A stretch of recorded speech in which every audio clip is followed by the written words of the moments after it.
The air was sweet that evening, sweet like the hush before a summer storm, when even the candy trees of Ooo seemed to breathe in unison. The horizon was painted with soft lilac clouds melting into rivers of syrup light. Somewhere far, a bird made of peppermint feathers called once, twice, and fell silent. The wind carried the faintest smell of sugar and old wood, like the memory of a birthday cake long gone. And in that silence there was a ripple in the world, a pause, a breath, a missing beat. Something that should have happened didn't. Finn the human never reached the Candy Kingdom gates that night. He never climbed the marzipan walls nor shouted her name into the sugared air. He never saved Princess Bubblegum. Pause. Imagine that. The one moment that changed everything simply slipping away like a candle snuffed before it can burn. The hero's path untaken, the cry unanswered, the story rewriting itself in stillness. It begins there, in the absence of a rescue, in the emptiness where courage once leapt forward. The moon hung low, reflecting off the cracked glass lakes of the Gumdrop Valley. Without Finn's intervention, the dark experiment in Bubblegum's tower continued. Wires humming, candy flesh dissolving into formulas, her eyes reflecting the pale glow of endless work. The Candy Kingdom still thrummed with soft pink light, but something deeper began to curdle beneath. Without the boy to pull her back from obsession, Princess Bubblegum's heart tilted toward the cold precision of reason, the same reason that loves order more than love itself. The dream of Ooo began to shift, not in a dramatic collapse, but in subtle, nearly invisible ways. The way frost begins on a window, soft and delicate, but spreading, or perhaps that's how time unravels when a single kindness goes undone. One hero's absence becomes a long echo that bends the light of the world. The candy citizens still smiled, but their laughter was just a little too synchronized. Peppermint Butler still bowed, but his eyes gleamed a shade darker, like he was already whispering to something beneath the castle. In this world, Finn remained asleep in his treehouse, sword leaning against the wall, unaware that a story had slipped past him. Jake snored beside him, drooling slightly, muttering about bacon pancakes in his dream. It was such a peaceful night. The kind of night when nothing breaks, when everything just continues, and yet beneath that calm, the destiny that once would have burned bright began to fade like a lantern's last flicker. Sometimes destiny doesn't vanish and it just grows quieter. It becomes a dream half-remembered, a whisper in the wind. If Finn never saved Princess Bubblegum, he would never learn the fragile balance between love and duty. He would never feel the trembling sorrow of losing someone to their own brilliance. And she would never be reminded of the human heart's warmth, the irrational kindness that defines life beyond logic. Their stories, so deeply intertwined, would instead run parallel, close enough to feel the heat of each other's flames, but never touching. What happens to a world when its hero never wakes? At first, nothing. Then everything, without its restless savior, would slowly lose its sense of motion. The wild adventures, the battles with absurd monsters, the cosmic lessons hidden in laughter, they would quiet into routine. The land itself might begin to dream slower. The colors, once so bright they hurt the eyes, might soften into pastel melancholy. The grassland's hum would grow gentler. Time itself might sigh and slow. It's strange, isn't it? How a single heartbeat can change a world. How one act of bravery, saving a princess, isn't just a story beat, but a chord in the great harmony of existence. Remove it, and the melody drifts apart. There are worlds, they say, born from dreams that were never dreamt. There are moments folded between pages of time where possibilities rest like unopened letters. And perhaps this is one of them. The quiet world where Finn never saved her. A parallel Ooo suspended in amber light.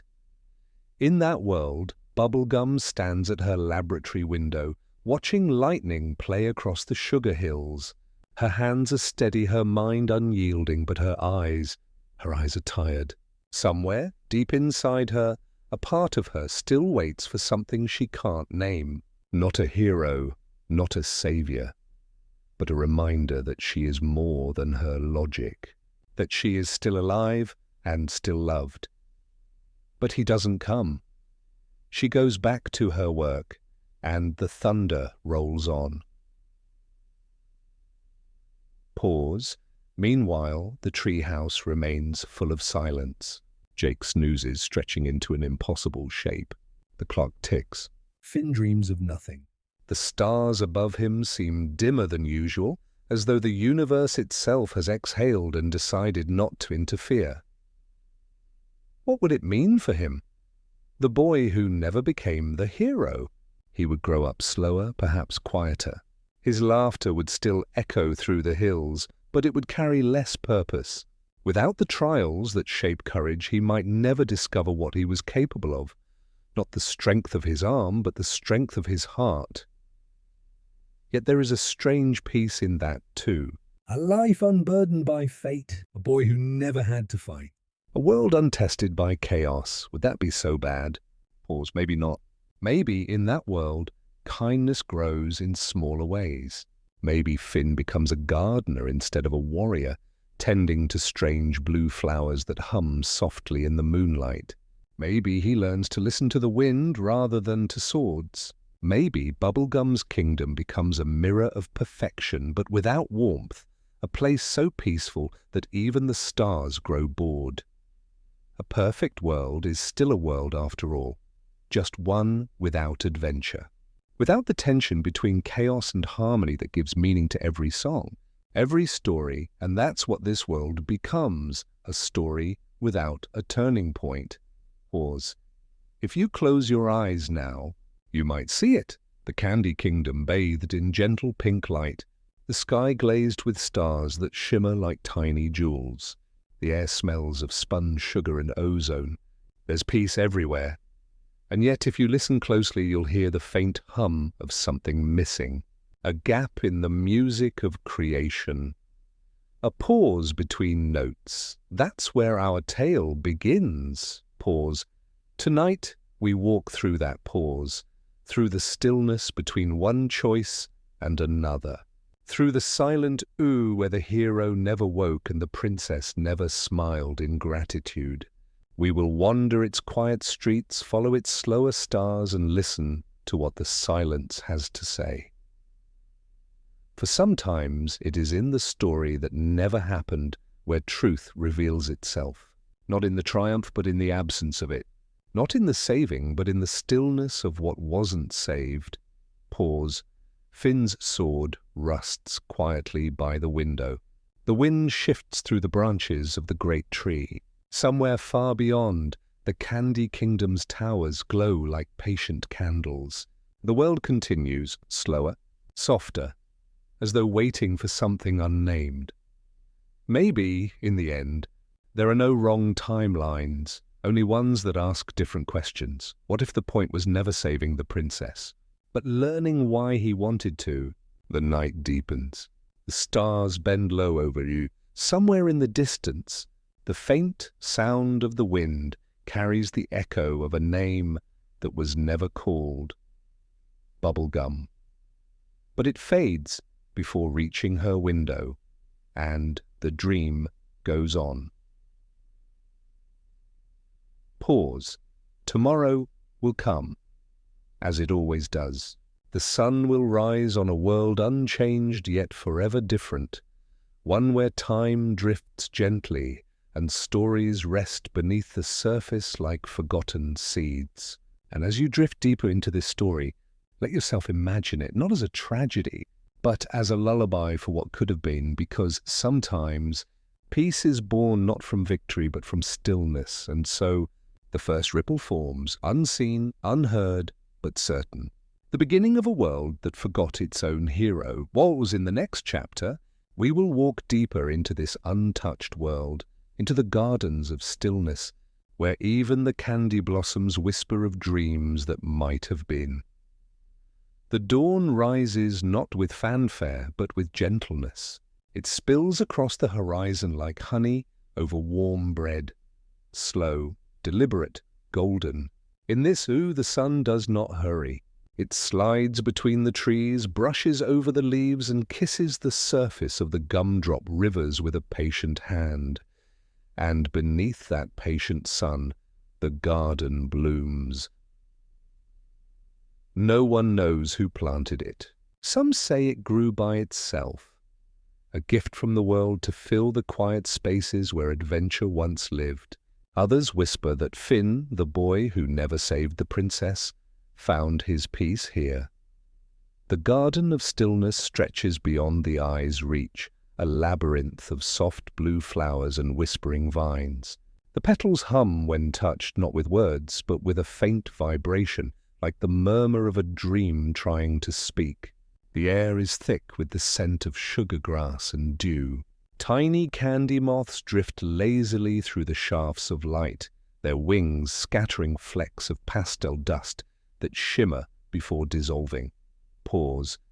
Finn rises each morning to tend to it. His hands are rough but kind. He no longer carries a sword, just a small wooden spade carved from the limb of his old tree house. Jake sometimes joins him, stretching across the soft earth, basking in the light, his laughter mellow and unhurried. No battles, no quests, no chaos. Just the rhythm of tending, watering, growing, and perhaps, in a way, that is its own kind of heroism, the quiet courage of care. Pause. But even in this piece, something inside Finn flickers. Sometimes, when the wind passes through the candy trees just right, he feels a ghost of purpose. An ache he can't name. It comes like a half-remembered song rising from deep within his chest. A memory of motion, of running towards something worth saving. He shakes it off, smiling at the flowers. The world doesn't need saving anymore. It only needs tending, yet the question lingers. What is a hero without a quest? He doesn't ask it aloud. But the soil seems to know, or was in the distance. The candy kingdom stands pristine. Its towers glisten like polished glass, perfect and untouched. Princess Bubblegum rules from her throne of crystalline sugar, her mind sharper than ever. She has achieved her ideal society, efficient, eternal, precise. No war, no hunger, no fear. The citizens live in rhythmic harmony, moving through their days like the ticking hands of a clock. But perfection has a cost. Sometimes, when she passes through her empty halls, Bubblegum hears the faint hum of the past. A boy's voice echoing faintly in her mind. A laugh, a shout, a promise never made. She pauses by the window overlooking the valley. The same valley where, in another story, he would have stood, bruised, battered, smiling. But that moment never came, and so she looks out at the garden of stillness, unaware that he is down there, kneeling in the soil, quietly existing beyond her logic's reach. It's strange how the heart remembers what the mind denies. Finn sometimes dreams of her, not the real her, not the princess made of formulas and reason, but a softer version made of laughter and starlight. In his dream, she walks barefoot through the garden, trailing her fingers along the flowers, her hair glowing faintly in the twilight. She says nothing, just smiles. When he wakes, the scent of bubblegum lingers in the air, faint but unmistakable. He doesn't tell Jake about it, days pass like syrup, thick and golden. The garden of stillness grows larger, its borders stretching toward the hills. Birds nest in the trees above, their songs blending with the hum of the flowers. Finn listens sometimes, eyes closed, wondering if this is what peace truly feels like. Peace is beautiful, he thinks, but it is also heavy. There's a difference between resting and forgetting. Oars one morning, while pulling weeds near the river's edge, Finn notices something strange. A single violet flower has bloomed where no flower should be. Deep purple, its petals shimmering like starlight caught in sugar. It hums louder than the others, almost like a voice. When he touches it, the sound deepens. A low tone that vibrates through his bones, soft but unmistakable. For a moment the air ripples and he sees, or perhaps remembers, a flash of something. A girl's hand reaching for his, a tower collapsing in light, a promise shouted through storm and flame. Then silence. The vision fades. The flower still hums. The garden sways gently in the breeze, as though pretending nothing happened. That night, Finn cannot sleep. He lies beneath the open sky, watching constellations twist and shift. The stars of Ooo have always been strange, live, almost aware. Tonight, they seem to pulse with rhythm, as though whispering something ancient. He wonders if the world remembers what he doesn't. Maybe time isn't as fixed as it seems. Maybe this peaceful Ooo is just one possibility among thousands. Maybe somewhere, in another thread of the dream, the real story still burns, the adventure still unfolds. And if that's true, what does that make this world? A reflection? A dream? A mercy? Pause. In the distance, thunder rolls softly across the horizon, gentle, almost affectionate. He feels the vibration in his chest, the same hum that lived inside that violet flower. Something, somewhere, is stirring. He doesn't understand it, but he feels it. The call of the undone, the gravity of the path never walked. It doesn't frighten him, only reminds him of how vast everything is. The garden of stillness isn't just growing outward, it's growing inward too. It's changing him. He looks at his hands, once made for holding swords, now calloused by gentler work. He wonders if both things can exist at once, the warrior and the gardener, the savior and the dreamer. Perhaps the difference is only in the direction of love. Pause. Far away, in her crystalline tower, Bubblegum dreams of a forest. In her dream, she sees a boy kneeling among flowers. She can't see his face, but she feels, impossibly, that she knows him. Her chest tightens. When she wakes, she can still hear the hum of the violet bloom. For the first time in years, she skips her morning calculations. She steps out into the garden of her own making, the mechanical orchards where the trees bloom in perfect mathematical intervals. The candy citizens bow as she passes. She smiles faintly, distracted. Somewhere beyond her kingdom, the real garden waits, imperfect, wild, alive, and something inside her yearns. Pause. In another corner of Ooo, the cosmic owl tilts his head, blinking slowly. He has seen the dream that isn't supposed to exist, a world that has begun to question its own peace. He ruffles his wings, murmuring into the silence. Ah, so the story remembers itself. And the stars shimmer in quiet agreement. Pause. As night descends once more, Finn lights a lantern beside the humming violet flower. Its glow merges with the flower's tone, creating a soft vibration that fills the air. A note that feels like longing, or perhaps remembrance. He sits quietly, listening, feeling the air ripple with possibility. He doesn't know what it means yet, only that something inside him has awakened. The garden hums, the stars breathe, and far away, a princess looks toward the valley, her heart echoing the same note. Pause. Maybe peace isn't the absence of adventure, but its transformation. Maybe stillness is just another kind of journey, one that travels inward rather than outward. For even when nothing happens, something always does, and so the dream continues, patient and slow, wrapping the world in its soft, endless glow. Tomorrow the garden will bloom a little wider, the flower will hum a little louder, and both the boy and the princess will dream of each other, without knowing why. Night comes softly over Ooo, pouring like dark syrup over the hills.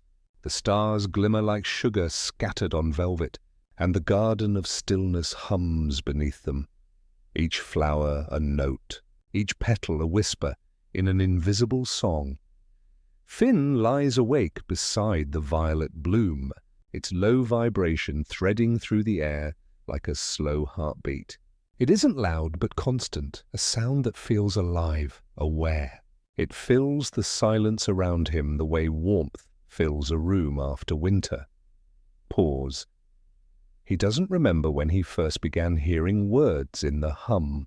Maybe they aren't words at all, maybe just the shape of meaning brushing against his mind like the tide against sand. But tonight the sound deepens. It stretches, sharpens, almost forms a syllable, and for the first time it speaks. Not in the tongue of mortals, but in the quiet logic of dreams. You were meant to move. Finn's eyes flutter open. The world is still. The stars hang heavy above. Jake snores softly nearby, curled into a lazy heap. He sits up slowly, looking at the flower. Its glow is brighter now, not just violet, but threaded with gold. The earth around it pulses faintly, alive with breath. He whispers, half afraid, half entranced. "Who are you?" The hum answers, low and tender. "I am what remains when choice is unmade." Pause. The sound vibrates through him. Not frightening, but intimate. It feels like his own thoughts speaking back, shaped by the rhythm of the world itself. He reaches out, letting his fingertips brush the petals. They are cool and smooth, but beneath that smoothness, something vast stirs, like touching the edge of a memory too deep to recall. "This world," the voice continues, "was born from stillness, from the moment your feet did not move toward her gate." Finn's breath catches. He doesn't understand all of it, but something inside him trembles with recognition. That missing ache from before. "Now given a sound, why are you telling me this?" he asks quietly. "Because stillness cannot last forever," the voice says. "Even peace grows restless when it remembers motion." Pause. The garden rustles. The air thickens with scent, sugar grass, rain, and the faint, ghostly aroma of bubble gum. The moonlight sharpens, painting the world in silver lines. Finn feels it. The rhythm beneath the soil, the slow turning of the world beginning to wake. He realizes that this still Ooo, this gentle peace, might not be as eternal as it seemed. Something ancient is shifting. Pause. Elsewhere, far beyond the hills, Princess Bubblegum stands in her observatory. The instruments hum softly, each one measuring, predicting, perfecting. Yet tonight, the readings are wrong. Tiny fluctuations ripple through her machines, irregular and wild, like the heartbeat of a living thing. She leans forward, her reflection caught in the glass. "What are you?" she whispers to the glowing data. The answer comes not through science, but through intuition. A pull, faint but insistent, toward the valley, toward the place she dreams of but cannot name. She turns away from her screens. For the first time in years, she feels uncertain and alive. Pause. The next morning, Finn returns to the violet flower. Its glow has dimmed, but the hum remains. Jake yawns beside him, stretching like golden syrup. "Dude," Jake says sleepily. "You been talking to your plants again?" Finn smiles faintly. "Maybe they're talking back." Jake squints at the flower, sniffs it once and shrugs. "If it starts telling you to conquer kingdoms, count me out." Finn chuckles but doesn't answer. Deep down, something in him knows this isn't madness. It's remembering. He spends the day tending to the garden, listening. Every sound, the buzz of the bees, the rustle of the leaves, feels connected to that hum beneath the soil. The whole world seems to pulse in slow rhythm, as though the ground itself is breathing. By afternoon, a soft wind rises from the south. It carries a strange scent, well, not candy, not sugar, but metal and ozone, the same scent that once clung to the walls of Bubblegum's lab. Finn closes his eyes. The hum grows louder. "She is moving," the voice says within him. "Who?" "The one you forgot." The world holds its breath. Pause. That evening, under a pale blue dusk, the Candy Kingdom's gates open for the first time in years. The citizens watch as their ruler steps beyond the polished streets, her lab coat replaced by a simple cloak of rose-pink silk.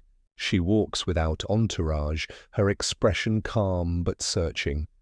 Somewhere deep within, she doesn't know why she's walking, only that she must.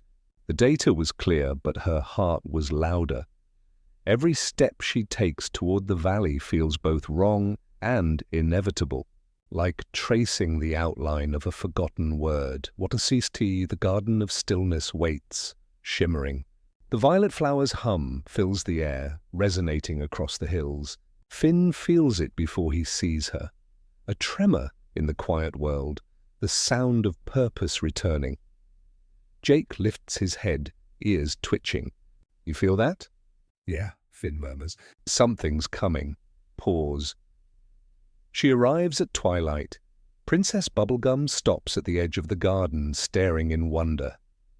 The air glows faintly. The flowers sway, though no wind blows. And there, kneeling among them, is the boy she never met. The boy who never saved her. Finn stands slowly, unsure if she's real or part of the dream. They look at each other, neither speaking, and for a long moment, the world itself seems to wait. Then the hum deepens, and the voice beneath the garden speaks again. This time, through both of them, every story seeks its echo. Pause. They don't understand the words, but they feel their truth.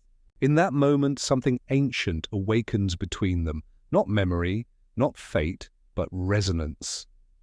Bubblegum takes a step forward. The violet flower glows brighter. The ground vibrates softly as though approving. "I've seen this place," she whispers.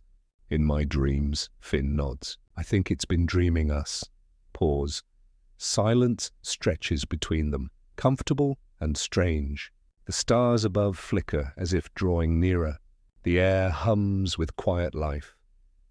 Then softly, she asks, "Do you ever feel like we were meant to do something else?" "Something? Forgotten?" Finn looks around the garden, the flowers, the stillness, the peace that once seemed complete.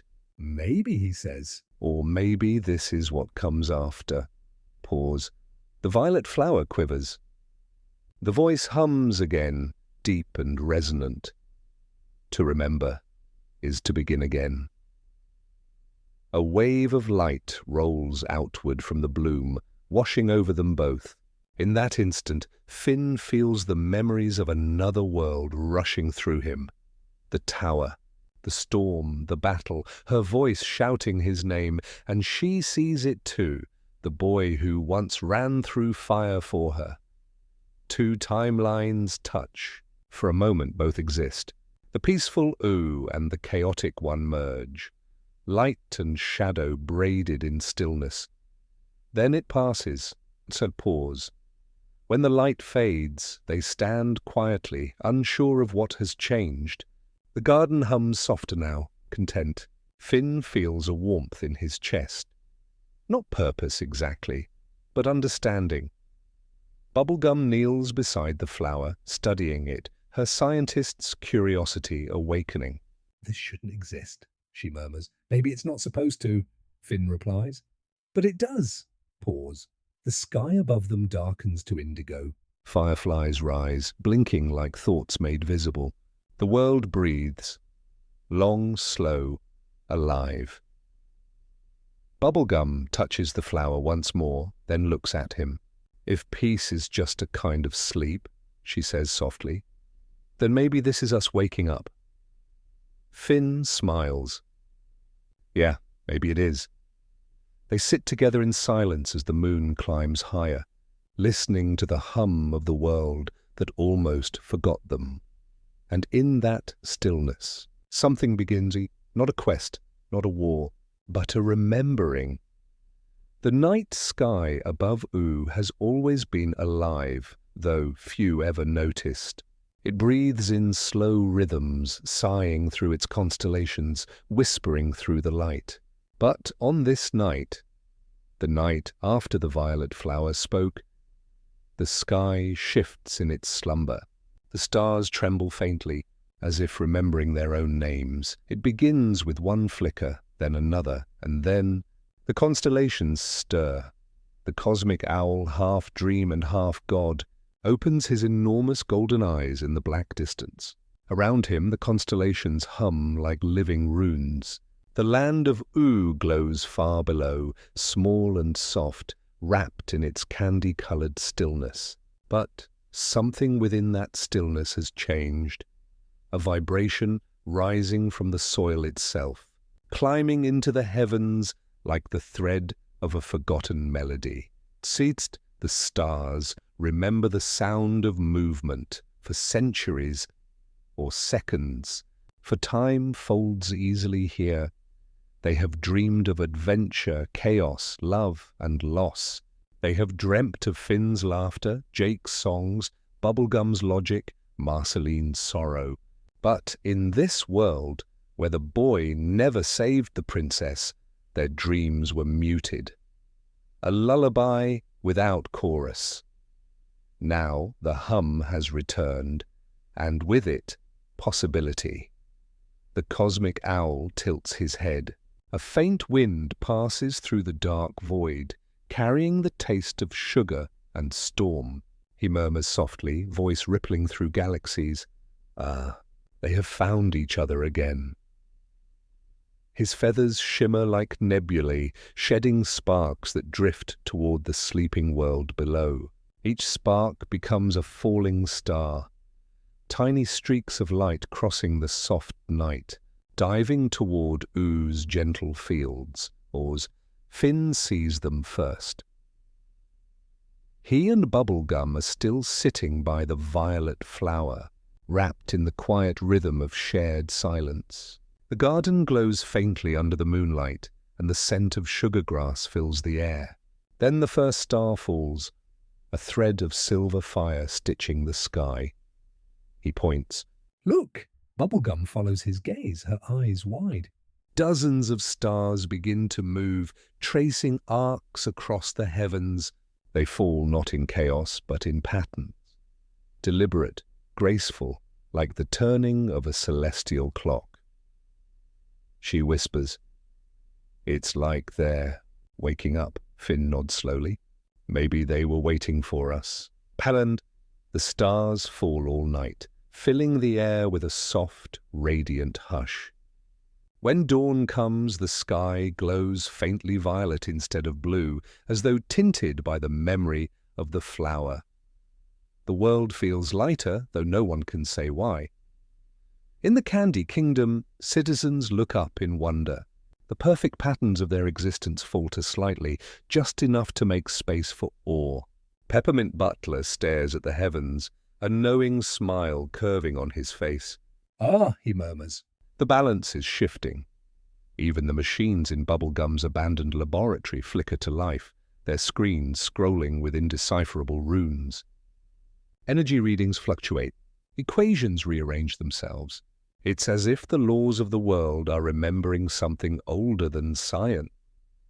Something made of story, Pause. Back in the garden, Finn feels the hum deepen. The violet flower is brighter now, almost transparent, its petals trembling like candle flames. He kneels beside it, whispering, "Are you doing this?" The voice responds, soft but steady, "I am the echo of choice." He frowns slightly. Then what happens now? A pause, then the reply, "The world begins to dream again." Pause.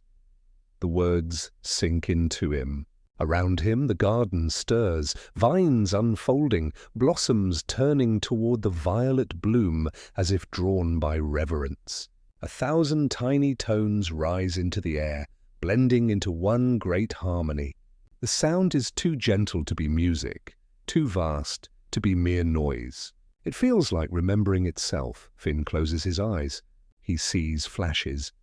Moments that never were, battles fought, friends lost, victories sung under strange stars. Each image fades before he can grasp it, leaving behind only emotion. A tapestry woven of longing and gratitude. When he opens his eyes, Bubblegum is watching him quietly. "You saw it too," she says, her voice barely a whisper. He nods. I pause. The wind carries the scent of ozone, faint lightning, sweet and sharp. The air hums with unseen current.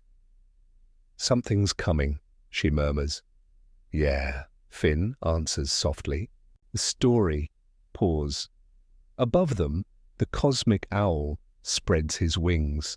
He has seen this before, in the ages before Ooo had names, when creation itself trembled under the weight of unchosen paths. The awakening of memory always brings both beauty and risk. Dreams, once disturbed, can never return to their exact shape. He gazes down, whispering to no one, "They will have to choose again." His feathers scatter another trail of light, falling like snow into the waking world. Each spark lands somewhere in Ooo, on a distant mountain, a forgotten ruin, a quiet pond. Wherever it touches, the air ripples with awareness. Old stories begin to stir. In a cavern deep beneath the Ice Kingdom, a shard of broken glass trembles, catching light for the first time in centuries. Inside it, a flicker of blue, the trace of Simon Petrikov's sorrow, remembering its name. In the nightosphere, a single ember glows within the endless dark. A father pauses, frowning, sensing his daughter's heart beating somewhere far above. In the Candy Kingdom, a mechanical heart locked in a crystal box begins to beat again, all across Ooo. The forgotten begin to awaken. Pause. Finn and Bubblegum walk through the garden together as twilight returns. The flowers seem to lean toward them, their hum rising in anticipation. She glances at him. If the world starts remembering, does that mean Everything comes back? the danger, the chaos? He thinks for a long moment before answering. Maybe, but maybe that's what makes it real. Her expression softens. Realness, Such a fragile word. Finn smiles faintly. so is peace. They reach the edge of the garden. The hills stretch before them, lit by faint starlight. In the distance, they can see the shimmer of the Candy Kingdom, its towers reflecting the strange new light of the skies.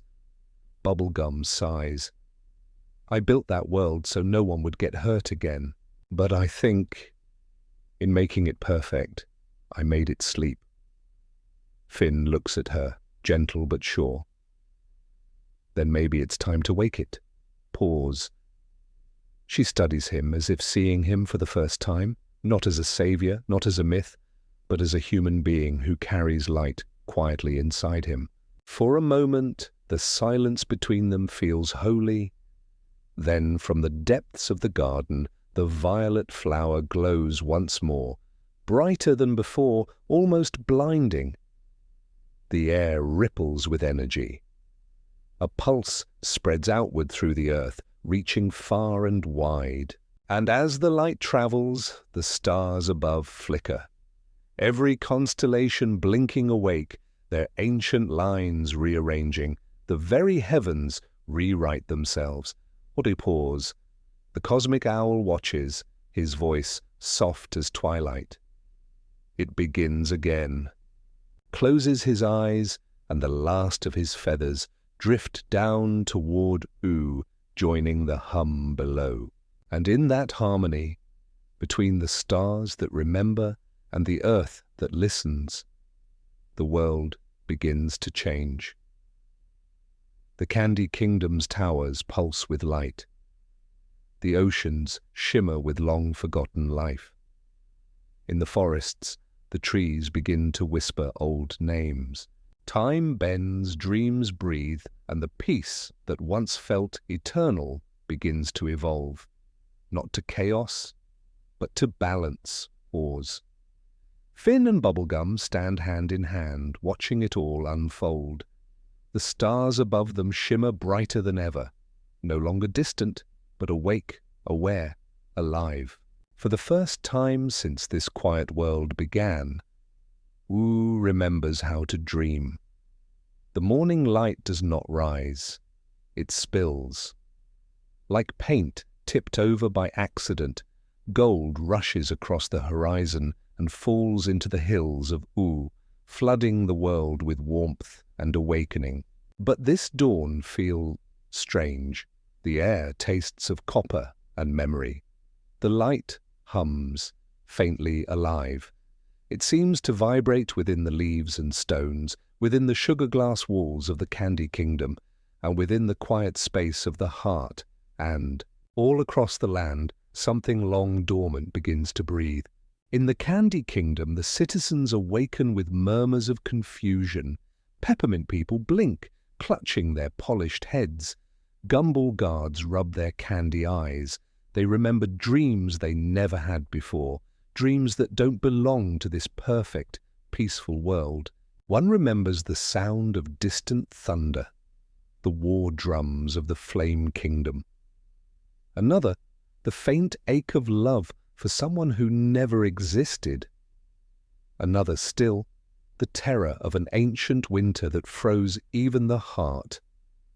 They wake with tears on their cheeks, and they do not know why. Bubblegum stands on her balcony, watching the streets below. Her world, once a clockwork symphony of control, now moves with the unpredictable rhythm of life. She hears laughter. She hears confusion. She hears dreams. Finn stands beside her, hair tousled, eyes soft from sleep. He feels it too. The vibration of stories returning, the murmur of adventure winding through the stillness. He whispers, "It's happening, huh?" She nods. Yes, they're remembering. "Do you think they'll be okay?" Her answer comes slowly, thoughtful. "They will be, real. That's better than perfect." A breeze moves through the room, carrying the faint hum of the violet flower. Though it now grows far away, its melody echoes still. Far beyond the kingdom, the forest stirs. The grass rustles with unseen footsteps. The trees lean close to each other, whispering secrets in leaves that tremble like voices. Birds take flight not out of instinct, but memory. At the center of the forest, a pond glimmers beneath the shade. The surface ripples once, twice, and then a shape rises from beneath, a figure of water and light. A memory given form. It is a dream Finn once had as a boy, of a guardian who watched over the hidden streams of Ooo, a spirit of clarity and change. But he never found her, not in that first life, not even in the stories. Now she stands before him, or rather, she stands before the world that once forgot her. Her eyes open, clear as the sky before rain. "It returns," she says softly. The dreamt path.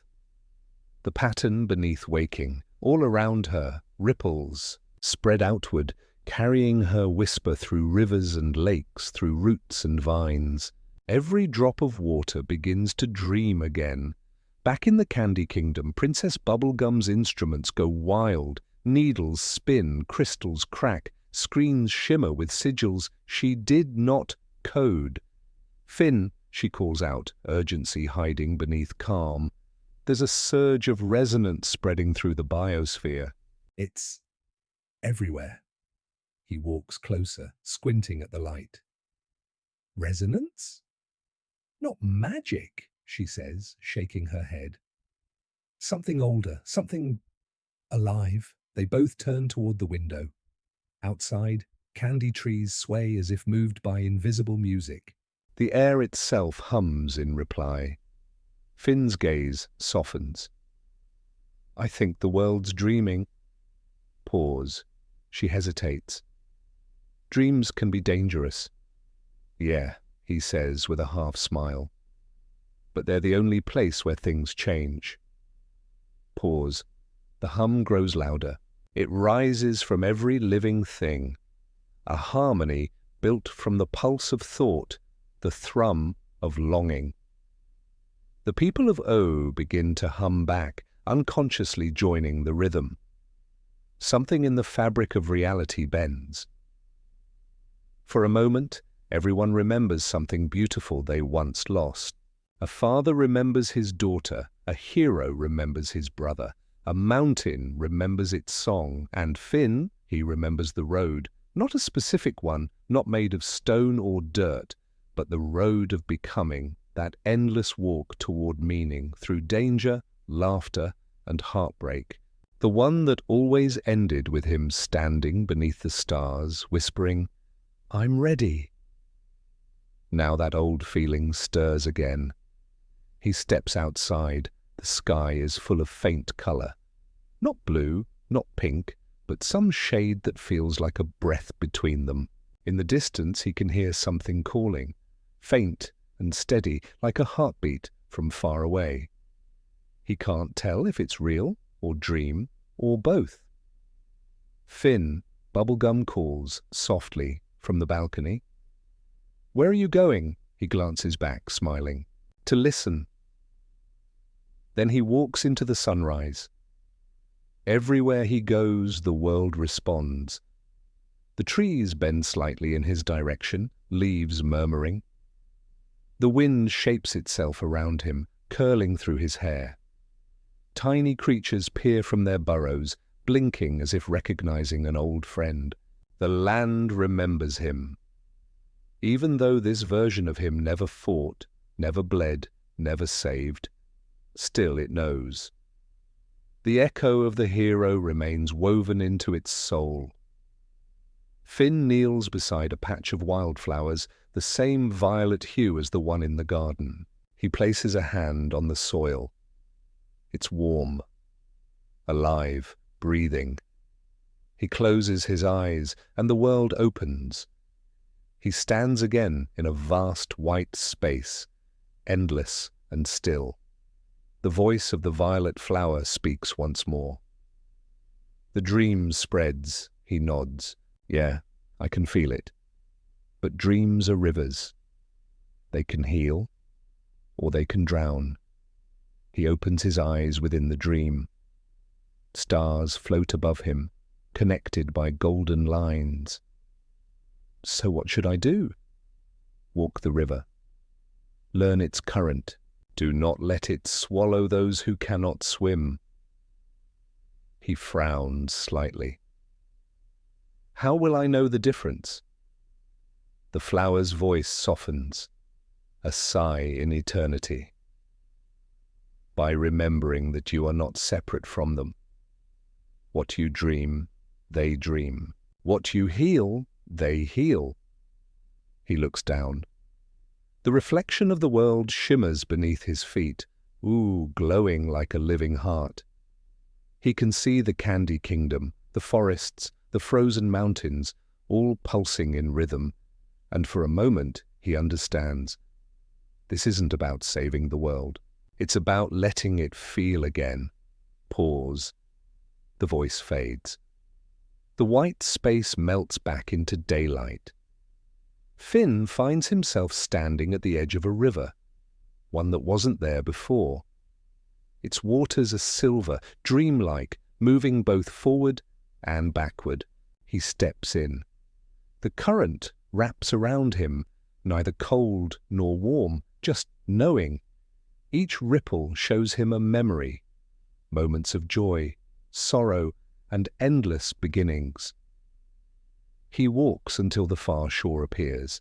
There, beneath an ancient tree, sits a small figure in a yellow hat, Jake. Or something that looks like Jake.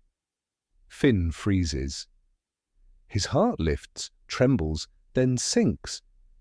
The figure smiles lazily, eyes half-lidded. "Took you long enough, bruh." Finn steps forward, voice catching. "Jake!" The dog stretches, yawns, and shrugs. "Maybe.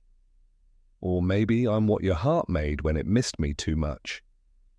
Finn kneels beside him, tears threatening. I thought you were gone." Jake chuckles, soft as summer. "Nah, man, nothing's ever gone. Some things just wait for the right dream." They sit together under the tree. The world hums quietly around them, rivers murmuring, grass breathing, sky alive. Jake looks at him. "You feel it, right? The world's waking up again. All those things we used to fight for? They're crawling back from sleep." Finn nods. "Yeah, but I don't know if we're ready." Jake grins. "Nobody ever is. But that's what makes it fun." He reaches out and pats Finn's shoulder. Warm, solid, real. "Go on," he says. "Keep walking the river. You'll know what to do when you get there." Finn smiles through the tears. "You're coming with me, right?" Jake's eyes soften. "Always, bro. Just maybe not like before." And with that, Jake's form dissolves into golden mist, carried off by the wind. Finn closes his eyes and breathes. The ache in his chest feels like sunlight breaking through. The river hums quietly, and he continues walking, the world around him alive with memory and promise. Back in the Candy Kingdom, Princess Bubblegum feels the same hum ripple through the palace walls. She looks toward the horizon and whispers, "He's following the dream." Then for the first time in this peaceful world, she prays, not to gods, not to science, but to the story itself. Let him find what's true. Far above, in the spaces between stars, the cosmic owl watches. His wings shimmer in recognition. He whispers, "The river flows as it must. The dream has returned, but every awakening carries its shadow." And somewhere, in the cold quiet beneath Ooo, something ancient stirs in reply. A shape forgotten by time. A dream that remembers only hunger. The dream has returned, and so have its nightmares. The dream river hums softly beneath the land, weaving through roots and bones, through the forgotten cracks of time. But as it flows deeper, the song of memory begins to distort. It trembles, it writhes, and somewhere far below the sleeping world, something begins to stir. Something that was never meant to dream again. The darkness breathes. It smells of rust and moss, of old metal and older sorrow. The air is thick, trembling with the weight of memories that were buried for good reason. Down here, beneath the Candy Kingdom, beneath the quiet forests and singing hills, lies the underside of Ooo, the realm of what was lost when the world healed itself. No sunlight reaches this place. No song touches it. And yet in the deep hollow of nothingness, a faint sound echoes. the heartbeat of a dream that has turned sour. Far above, Finn wakes from uneasy rest. The sky over the river is grey, trembling with strange clouds that shimmer like half-forgotten thoughts. His hands are cold, his breath feels heavier. He senses it before he can name it, a shadow beneath the song, a wrong note in the world's new melody. He kneels beside the river, staring at his reflection. It shivers, splintering into dozens of faces, his own at different ages, different lives. Each reflection whispers in a voice like broken glass. Every dream casts a shadow, every savior becomes something else when the light fades. Finn watches as the water blackens, dark tendrils curling outward like ink spilled in a bowl of milk. "What are you?" he whispers. The reflection smiles, a sharp, slow smile that isn't his own. "The part you left behind." Pause. Finn stands, heart pounding.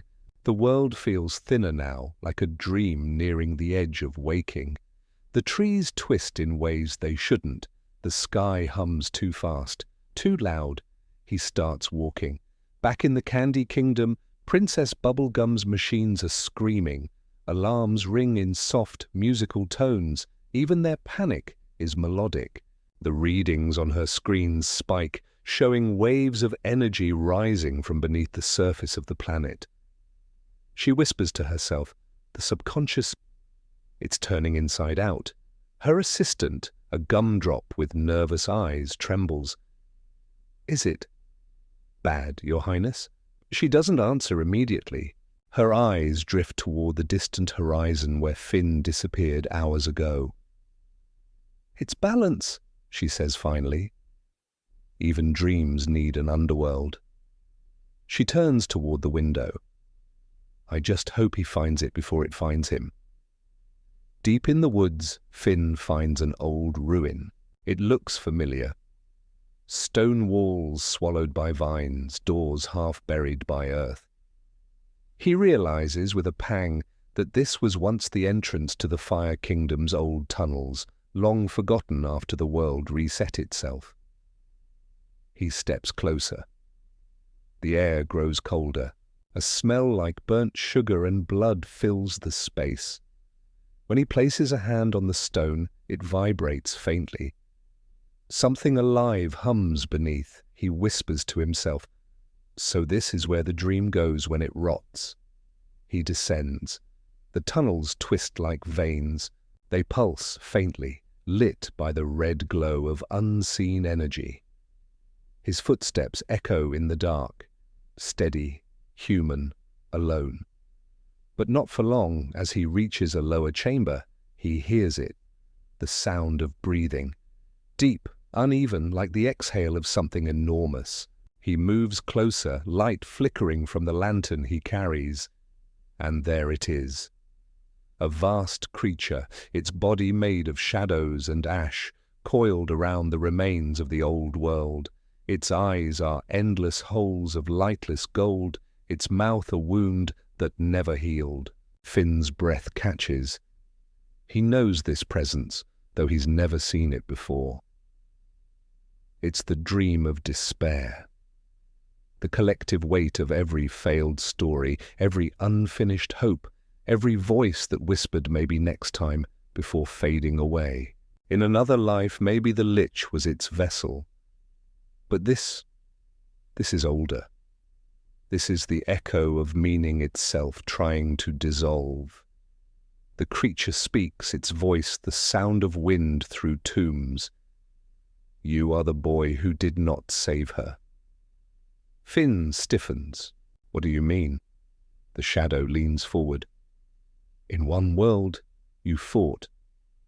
You broke yourself upon destiny's wheel. You bled for light. And in the end, you saved her. Or thought you did. Its mouth curls.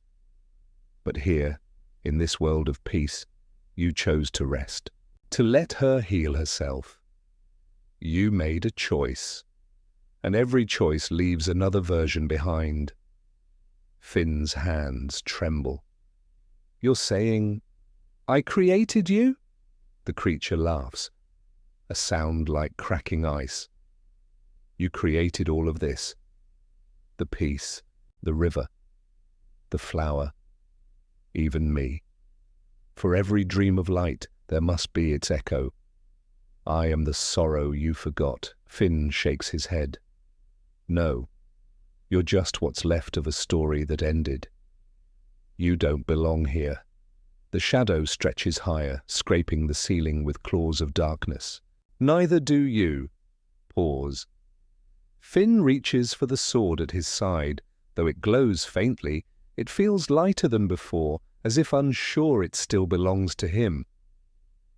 He whispers, maybe not, but someone has to keep the dream clean. The shadow smiles. Then wake it, and the world shifts. The cavern bursts open like a lung exhaling. Shadows spill upward, flooding through cracks and rivers, racing toward the surface. The dream is bleeding, black rivers merging with silver ones. Far above, Bubblegum feels it immediately. Her machines flicker and die. The air thickens. The sky darkens to a deep bruise. She looks up and sees shapes moving through the clouds. Whispers of things half remembered, wars, heartbreaks, failures, regrets. Each one is a memory that never healed. She grips the edge of her balcony, whispering, "He found it." Back underground, Finn stands before the nightmare as it uncoils. It whispers, "There is no waking without fear." He takes a deep breath. "Then I'll walk through it." He steps forward. The shadow lunges. Its form breaks into tendrils that wrap around his arms, his throat, his mind. He can see flashes of his old life, Marceline's tears, Bubblegum's loneliness, Jake's fading laughter, the faces of friends he couldn't save. They swirl inside his skull like storms. He screams, not in pain, but recognition, because he understands now. This isn't an enemy. It's the part of him that remembers loss. And without loss, no dream has weight. He lets the darkness wash over him. It burns, it cools, it settles, and then it quiets. Pause. When Finn opens his eyes, the cavern is still. The creature is gone. But his hands glow faintly, as if ink and light have merged beneath his skin. He breathes deeply. The air is warm again. The hum of the dream returns. Slower, balanced, alive. He whispers, "You weren't here to destroy it. You were here to remind me it matters." The silence agrees. Above, the Candy Kingdom sighs as the shadows fade. The citizens awaken from uneasy sleep, their dreams gentler now, their laughter softer. Bubblegum watches the dawn rise again and smiles faintly. "Equilibrium," she murmurs. He found it. In the forest, the river's calm. The violet flower blooms once more beside the water, and in that soft glow, Finn emerges from the trees. His steps are slower, heavier, but peaceful. He kneels beside the flower, brushing a hand over its petals. "I saw what sleeps beneath us," he says softly. "And I think it's part of the song too." The flower hums in reply, a note that feels like forgiveness. Finn lies back on the grass, eyes tracing the clouds. He feels Jake's warmth in the wind, Bubblegum's voice in the hum of the earth, and his own heartbeat echoing in the rivers. Everything is one dream, layered upon another. And somewhere, deep beneath the land, the shadow smiles, and no longer hungry, but watching. It whispers, "All dreams need their dark." The dawn came slow that day, not as a flood of color, but as a sigh. It drifted over Ooo like a breath long held, uncertain whether to rise or fade. The rivers shimmered faintly, half silver and half-shadow, like the world itself could not decide what it wished to become. Finn sat beside the violet flower, tracing its reflection in the water. The dream had steadied, but not fully healed. Somewhere deep inside, he could still feel the echo of what slept beneath. The nightmare, patient and ancient, resting now, but not gone. He looked to the horizon and felt something pull at him again. Not darkness this time, but distance. A light far away. A city that shimmered just at the edge of sight. Like memory reborn, the wind whispered, "Go there, Oz." He rose, brushed the dew from his boots, and began to walk. The journey took him through forests that remembered him fondly, through meadows that hummed his name in the soft voice of bees, and over hills that curved like sleeping giants beneath the morning sun everywhere. The world was slowly relearning itself. Dreams stitching together, hearts remembering their purpose. Yet within that beauty, he saw the cost of forgetting. A village where people moved in half-waking trances, smiling but hollow-eyed. A lake where reflections showed faces that weren't one's own. A tree that bloomed endlessly, unable to die, unable to rest. Peace had been too perfect. It had stolen the necessity of change, and now the dream sought balance. He whispered to the air, "If we only know peace, do we ever truly live?" The wind had no answer, only the rustle of leaves that sounded eerily like agreement. By nightfall he reached the edge of a vast plain of glass. The surface stretched forever, shimmering like frozen starlight. Beneath it, faint shapes moved, silhouettes of people, frozen mid-laughter, mid-tears, mid-life. He knelt and placed a hand against the surface. It was cool and humming. The light pulsed beneath, golden and slow. Then a voice came from nowhere, soft, melodic, old. "This is where the forgotten dwell." Finn looked up. A figure stood a few paces away. Cloaked in white, their face hidden behind a veil of mist. Their presence felt neither threatening nor kind. Simply true. "Who are you?" he asked. "I am the Keeper of Lost Light," the voice replied. When the world remade itself in perfect calm, everything unneeded was laid here. Every memory, every pain, every spark that could not fit inside peace. Finn's brow furrowed. "You mean—" "The things people forgot." "Yes," said the keeper. The laughter that once broke through sorrow, the courage born from despair. Even the light that dared to shine in dark times, all of it was cast aside. That is the price of perfect order. He looked down again, seeing the frozen faces under the glass. Some were people he almost recognized, echoes of heroes, villains, friends. One face, pale and serene, stopped him. Princess Bubblegum, but not as she was now. Younger, uncertain, eyes wide with hope instead of logic. His heart ached. She forgot herself too, the keeper nodded. "All light dims when it fears the dark." Pause. Finn closed his eyes. "Can they ever wake again?" The keeper's voice was like a wind over snow. "Only if someone remembers them." He stood in silence, feeling the enormity of it. The world he had tried to protect, the peace that had seemed so right. It had buried its own heart beneath the dream. He could walk away. He could return to the Candy Kingdom, to Bubblegum's steady voice, to the quiet gardens where the violet flower sang. But somewhere deep within he knew the dream would never be whole unless he faced this buried light. "Show me how to reach them," he said. The keeper tilted their head. "It is not a path that can be walked." "It is a remembering." They lifted a hand. The air shimmered. The glass beneath Finn's feet began to glow brighter, until it became transparent. And there, below the surface, was a city made of starlight. Its towers rose like frozen suns, its streets were mirrors, and its sky burned with a calm that never moved.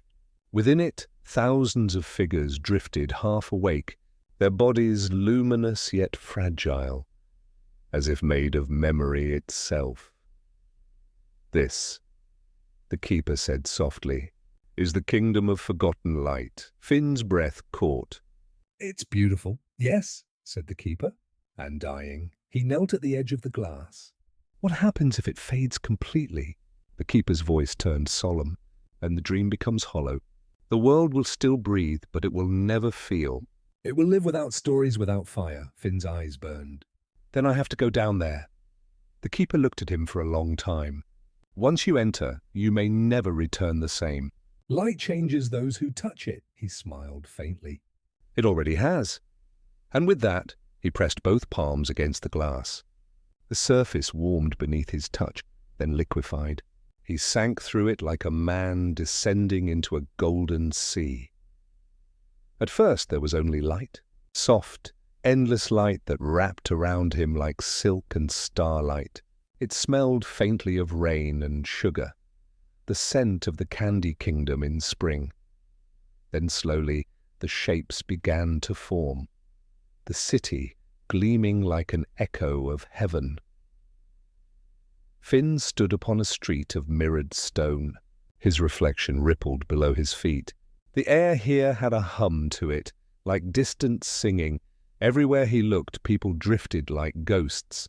Their faces were calm, their eyes empty. They looked content, but hollow, as if peace had emptied them of purpose. He walked past them in silence, feeling both awe and sorrow. At the heart of the city, a vast tower rose, crowned with light, and there, at its base, stood a throne of crystal.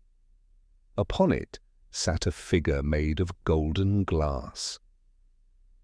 For a moment, Finn thought it was the keeper again, but then the figure's eyes opened, and he saw her, Princess Bubblegum, or rather the memory of her, the part she had shed when she became the perfect ruler. Her voice was barely a whisper. "Finn," he froze, You remember me?" A small smile curved her lips. "Some part of me always did." He stepped closer. "You don't belong down here." "None of you do." Her gaze wandered, distant. "You chose peace, remember? But peace without memory is silence." And silence. She looked at her glowing hands. "It's so lonely." Finn swallowed the lump in his throat. "Then come back with me. You can wake again." She shook her head. "I can't. Not unless the whole dream is ready." He knelt before her, eyes glimmering. "Then let me carry your light until it is, Pete." She looked at him for a long moment, then smiled. "You always were stubborn." Her hand touched his chest, warm, pure, and trembling. "Take this," she said. "A piece of what was forgotten. Let it guide you where the dream cannot." Light poured into him, not blinding, but soft. It filled him with memories, laughter shared beneath candy skies, the smell of rain on broken stone, the sound of Jake's old jokes echoing through the woods. It was everything beautiful that had once been lost. When the light faded, she was gone. Only her voice lingered, whispering, "Remember me kindly." Finn stood alone in the silent city. The glow around him pulsed with her gift, and the world trembled in response. Above him, cracks of dawn light began to pierce the golden sky, hints of waking, of change. He looked up. It's time, and with that, he walked toward the horizon, where the city met the edge of dreams, carrying the forgotten light within his heart. Behind him, the kingdom shimmered, not dying but breathing anew, as if the simple act of remembrance had rekindled its flame. Pause. The keeper's voice drifted faintly from beyond the veil. "To remember the light is to honor the dark. To hold both is to be whole." Finn smiled through the tears. "I'm starting to understand." He turned toward the waking world. And the dream once again followed. The wind was softer now. It moved through the trees like a living sigh, carrying with it the fragrance of dusk and dream. Finn walked slowly through that half-lit realm, each step echoing faintly, as if the world itself was remembering him. The light he carried within his chest glowed faintly, pulsing like a heartbeat. It was warm, golden, and calm, the gift from the forgotten city. Every time it flickered, he could feel her. Bubblegum's laughter, the hum of life, the pulse of what once was, but beyond that warmth was something else. A distance. A sense that the dream itself was shifting, turning its gaze toward him, as if waiting to see what he would do next. He whispered to the empty air, "It's not over yet, is it?" The forest gave no answer. But somewhere high above, the first stars began to move. They didn't just twinkle, they wandered. The sky rippled like water, and for a heartbeat, the stars rearranged themselves into strange patterns, spirals and eyes and words he almost understood. Finn stopped walking. He had seen constellations before, the hero's crown, the sleeping beast, the candy blade, but never this. These shapes pulsed with rhythm, as though the heavens were trying to speak. And then, faintly, a voice echoed from beyond the light. Not loud, not near, but ancient. Finn the Rememberer. He turned sharply. "Who's there?"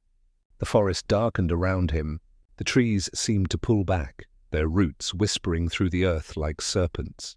Above, the stars continued to dance, forming new constellations, each brighter than the last. "Do you hear them?" the voice said again. "The stars are singing. They remember even when the world forgets." The voice came from everywhere and nowhere, vast, patient, and filled with quiet sorrow. Finn hesitated. "Who are you?"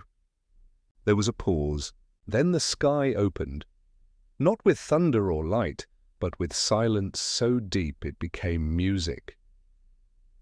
From the horizon came a figure woven entirely of starlight.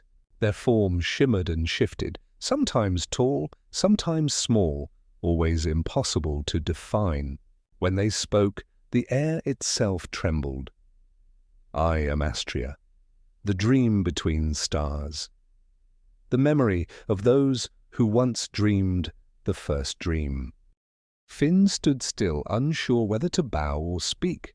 The being looked at him with eyes like twin moons, calm and endless. "You walk with light not born of stars," Astria said. "A living memory, then rare and dangerous. It's not mine," Finn said quietly. "It was given by someone who forgot herself," Astria nodded. "And you carry not just light, but loss." "And that, Finn the Rememberer, is the true source of power." The starlit being moved closer, and as they did, the ground turned translucent beneath Finn's feet. He saw worlds below, entire ages spinning and fading. There were the old heroes, long gone, the wars of candy and flame, the laughter of a yellow dog echoing through endless meadows. "Jake!" Finn's throat tightened. Astria's voice softened. "The stars remember everything, even what mortals bury." "But the memory of the stars is not mercy." "It is truth, sharp, unending." Finn met their gaze. "Then show me." The sky split open like a curtain of silver. He was lifted gently as though carried by invisible tides. The forest fell away beneath him, and suddenly he was among the stars. The air was thin but full of sound. Millions of faint whispers, each one a story, a name, a sigh. He floated through them like a swimmer through constellations. Every glimmer was a life. Every flicker a forgotten dream. Astria's voice echoed through the vastness. "Here is where dreams are born, and where they return when no one remembers." Finn reached out to one of the glowing motes. It pulsed warmly against his palm, showing flashes of memory. A young girl chasing butterflies through peppermint fields, A monster learning kindness, a song hummed by a forgotten mother. Tears welled in his eyes. They're beautiful. They are, Astria replied. But look closer, he did, and he saw that each star was flickering. Some were dimming, collapsing quietly into silence. What's happening to them? They are being forgotten, Astria said. Not by the dream, by the dreamers.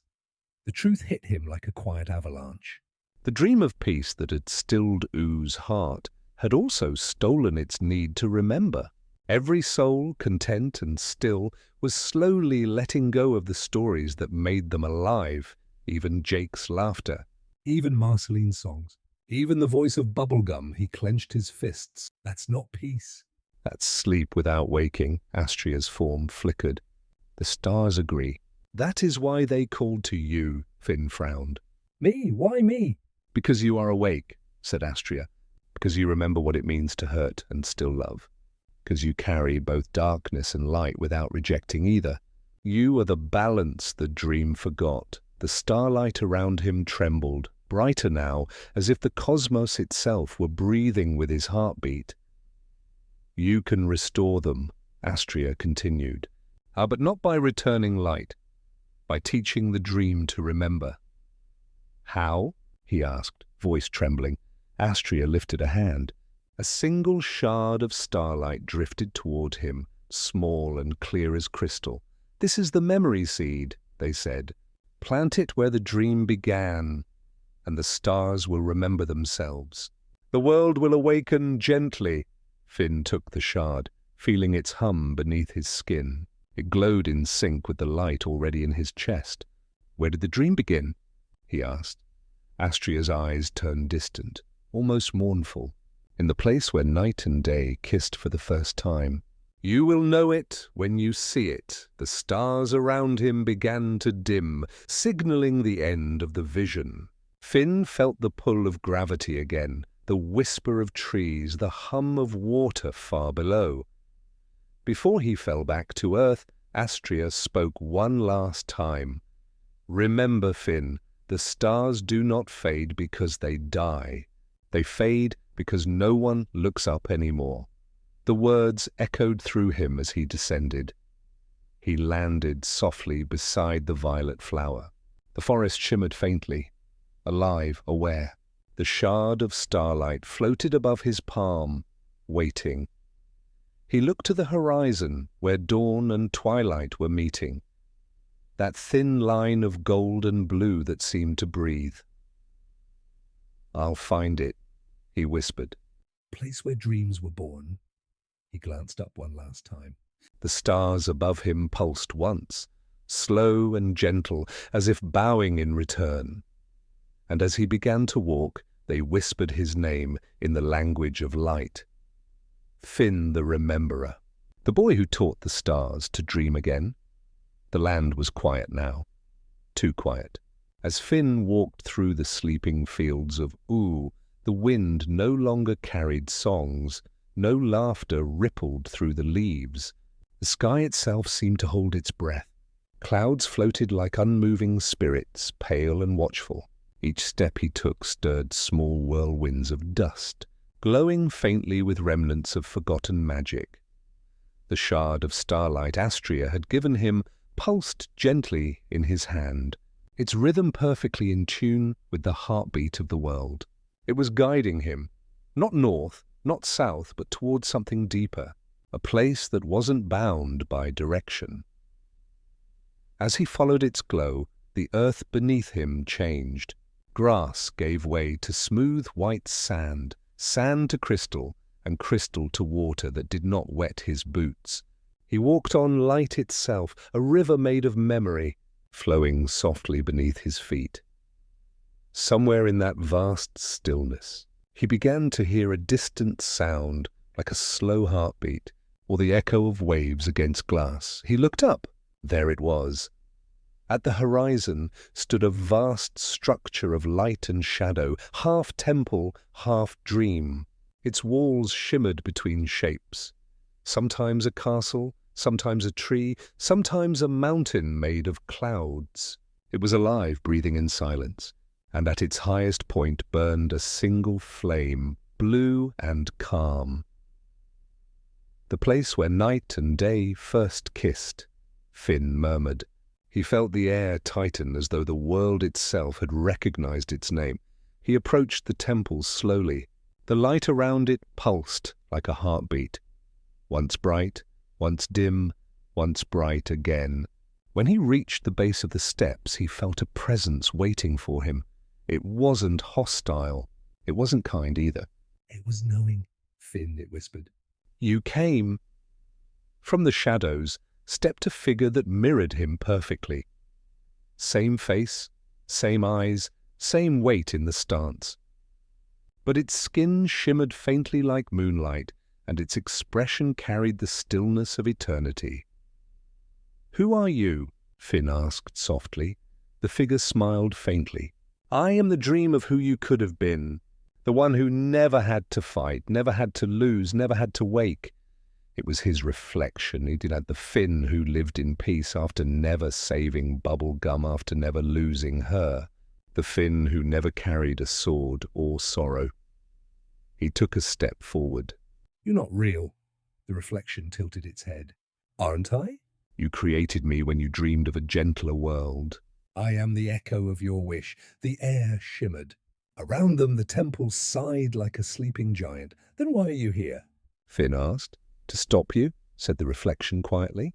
"If you plant that memory seed, the dream ends. The peace we built fades. Everyone will wake and remember pain." Finn clenched his fists. They deserve to be awake. His mirror's eyes softened, almost pleading. Do they? Look at them, sleeping without suffering, loving without loss. You would trade their eternal calm for the storms of the waking world? Finn hesitated. For a moment he imagined it. The quiet forever. The laughter frozen in endless contentment. No wars, no heartbreak, no loneliness. Just peace. But then he thought of Jake's voice, Of Marceline's songs, of Bubblegum's sharp mind, her laughter, her stubborn will to try even when the world broke around her. He looked his reflection in the eye. "I deserve to live, not just exist." The reflection's face hardened. "Then you'll have to fight me." "I don't want to." "I know," the dream Finn said. That's why I'll win. And then the air exploded with light. The two Finns collided, blades of thought and memory striking in silence. There was no blood, no sound, only ripples of starlight where their strikes met. Every clash sent echoes through the temple, making the walls pulse like veins of a living heart. The reflection moved with impossible grace, calm, unhurried, certain. Finn fought like wind against glass, desperate, alive, human. When their swords locked, the reflection whispered, "You can't destroy me." "You need me. I am your peace." Finn gritted his teeth. "You're not peace. You're forgetting." He stepped forward, pushing harder. With one last motion, he let go of his weapon and instead placed his hand on the reflection's chest, over the place where a heart should have been. The light between them pulsed. "Feel it," Finn whispered. "The real thing." For a moment both hearts, one of starlight, one of blood, beat in unison. Then slowly the reflection smiled. "I see now," it said softly. "You don't want to destroy the dream. You just want it to remember." Its form began to fade, scattering into silver dust that shimmered like tears. And as it vanished, it left behind only one word: "Thank you." Finn sank to his knees, trembling. The temple's walls shone brighter, almost translucent now.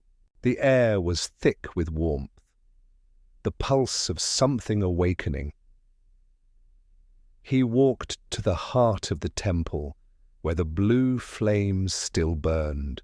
When he looked closely, he saw that the flame wasn't fire at all, but it was memory, swirling with images of every joy and sorrow the world had ever known. He took a deep breath, feeling the shard of starlight hum in his hand. Then gently he pressed it into the flame. The sound that followed was not a roar, but a sigh, a vast, ancient exhalation that spread through the heavens.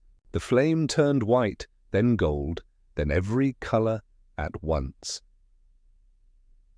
Outside, the world began to stir.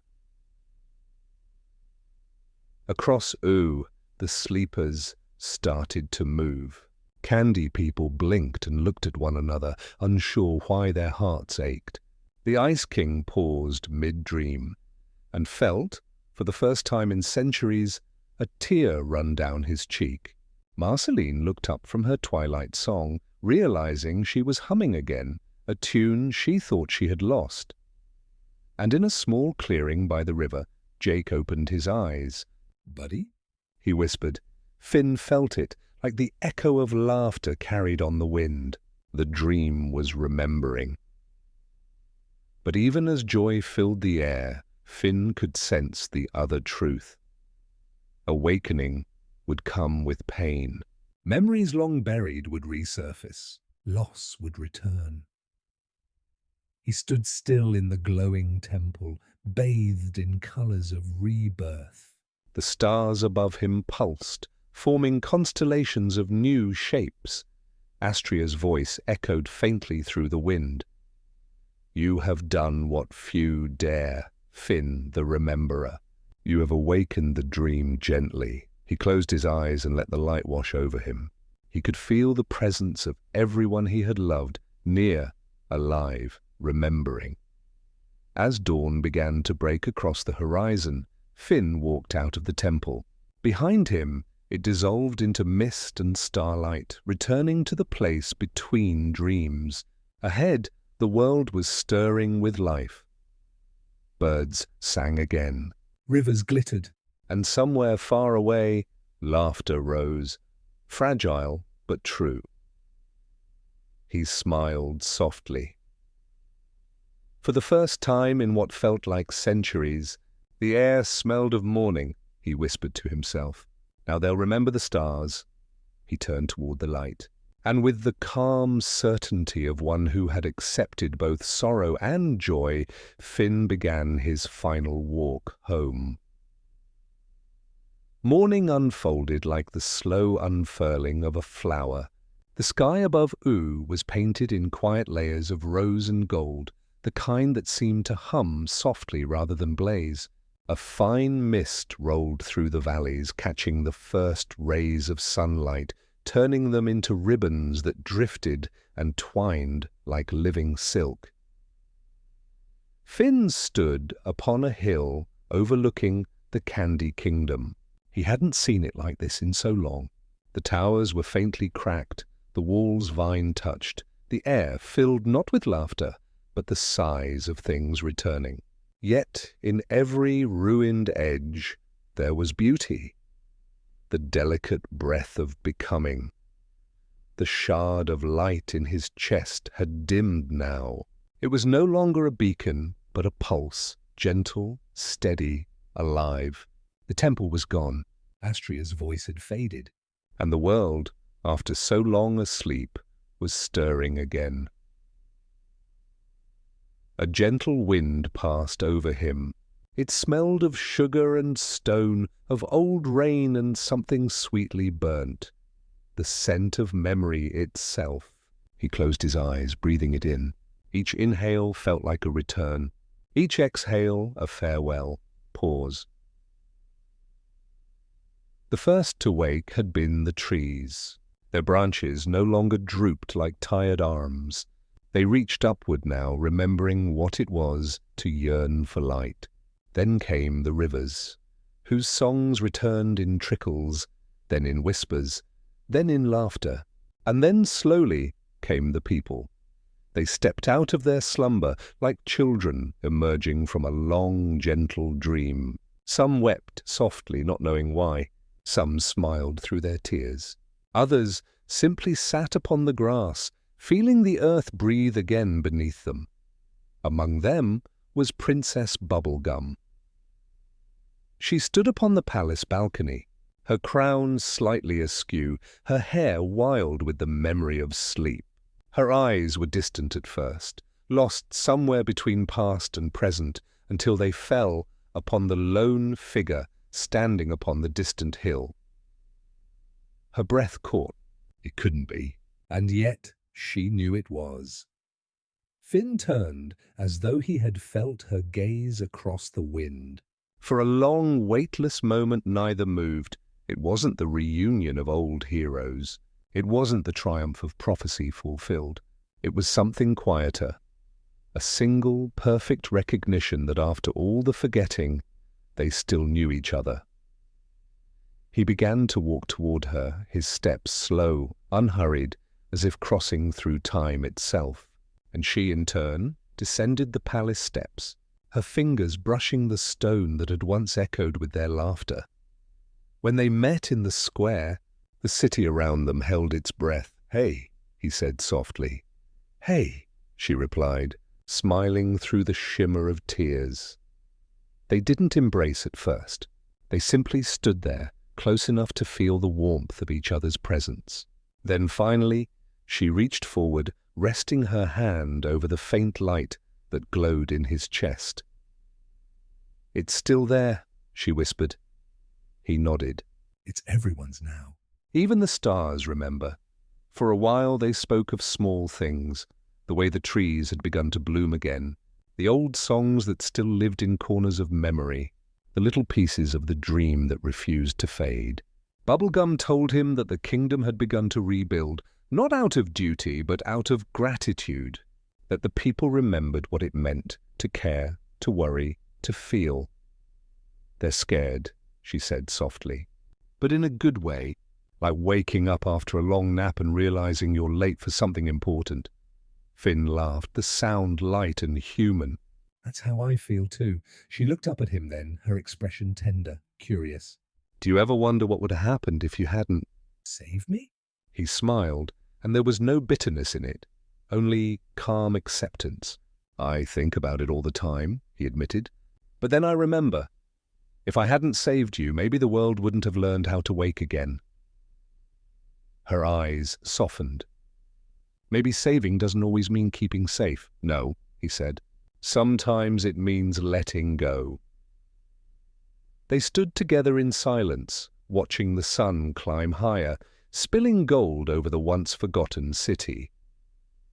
As the day stretched on, Finn wandered through Ooo once more.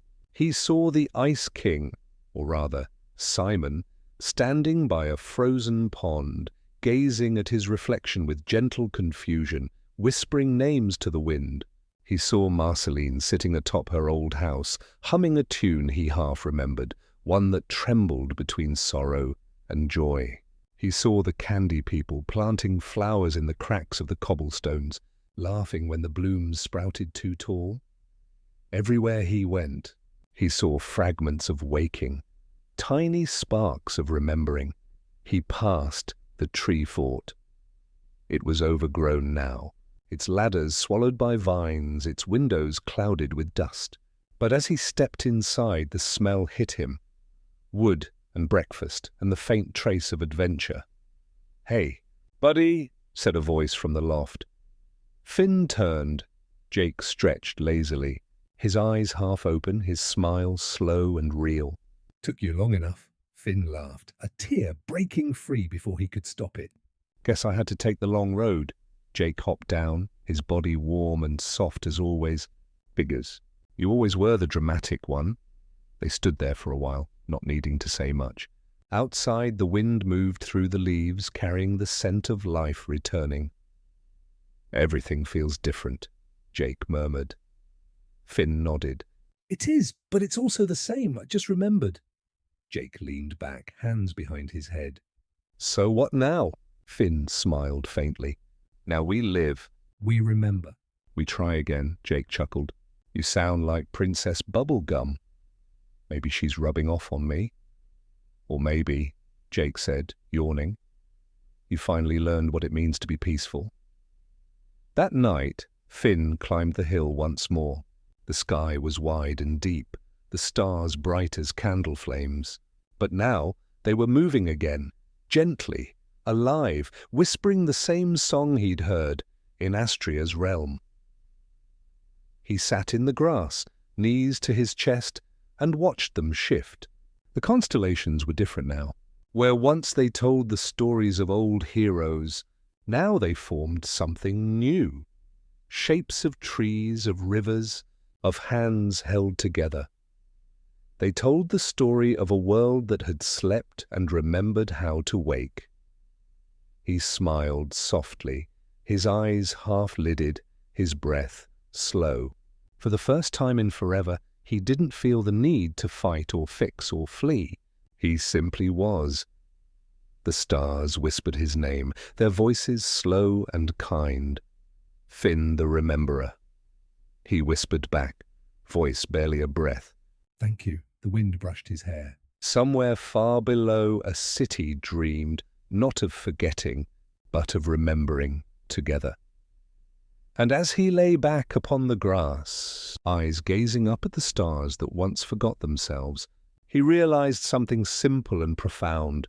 Every dream, no matter how deep, eventually leads home. The sky deepened, the wind softened, and Finn, the boy who had once saved the world, lost it, and taught it how to wake, finally closed his eyes. He did not fall asleep this time.